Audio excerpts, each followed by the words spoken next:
Hey, hi, welcome to my channel RK's Anglication.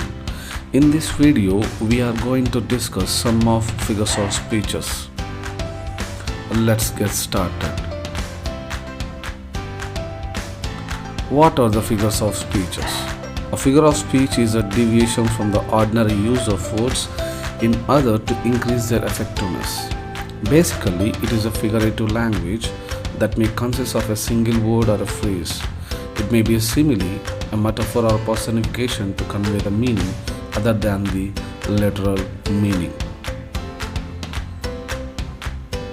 Types of figures of speech. The figures of speech list is over 100, but some commonly used types are given along with examples.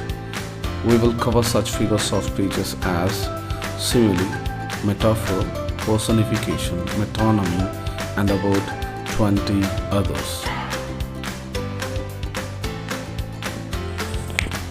What is simile? In simile, two unlike things are common, explicitly compared. For example, she is like a fairy. A simile is introduced by words such as like, so, as, etc. So here we used as and so or like.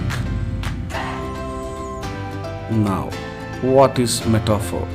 It is an informal or implied simile in which words like, as, so, or omitted. For example, he is like a lion. We used like here, so it is simile. He is a lion, so it is a metaphor. We compare two unlike things by using like, that is simile, by using without like, that is a metaphor. Thank you. Next one. Personification. Personification is an attribution of personal nature, intelligence, or character to inanimate object or abstract notions.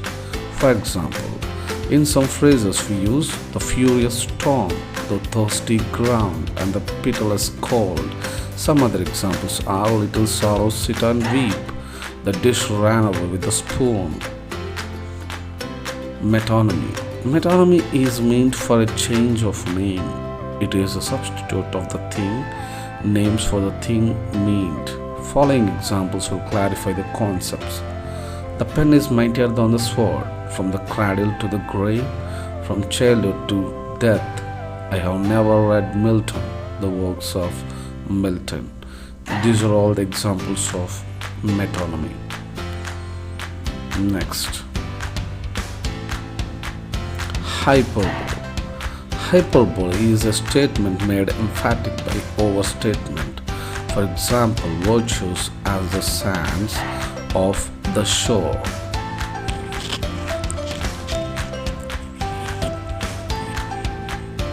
Synecdoche. Synecdoche is the understanding of one thing by means of another.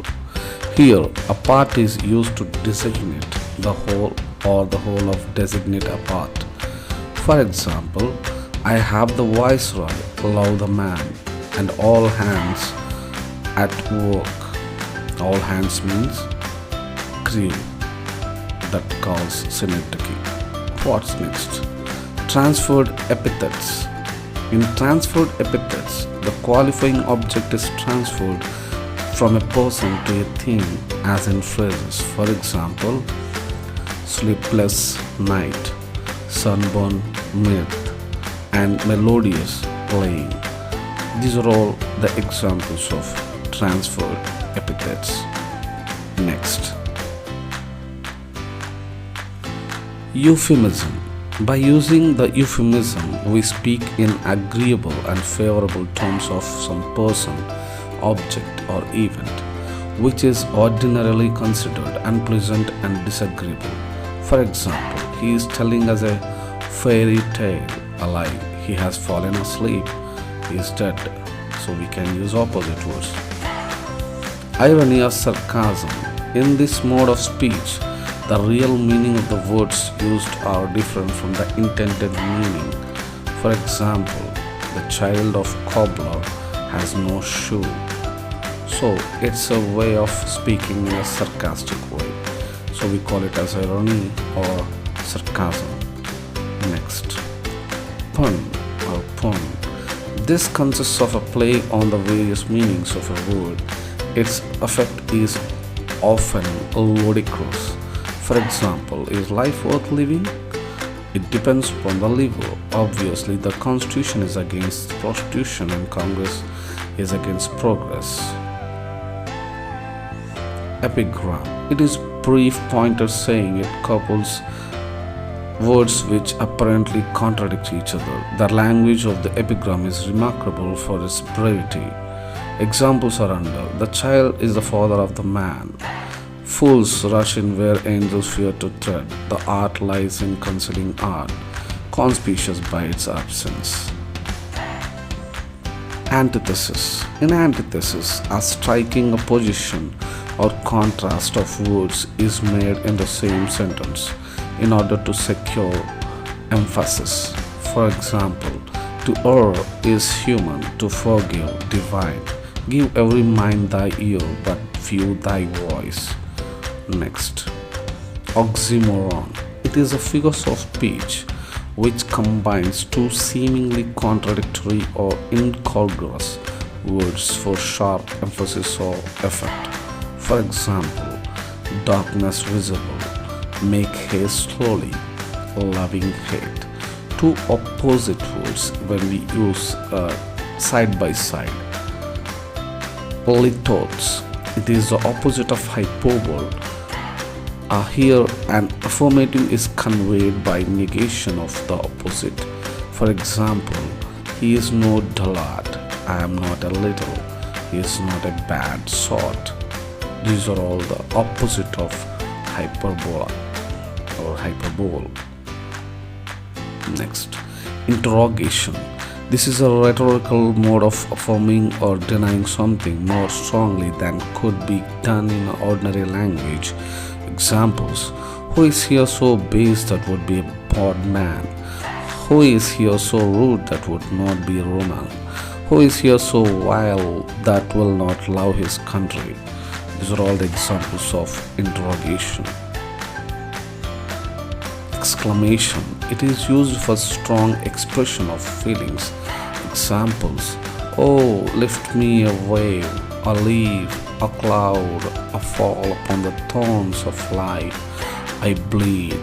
So we should express the feelings. When we express, that comes under exclamation, as we know already.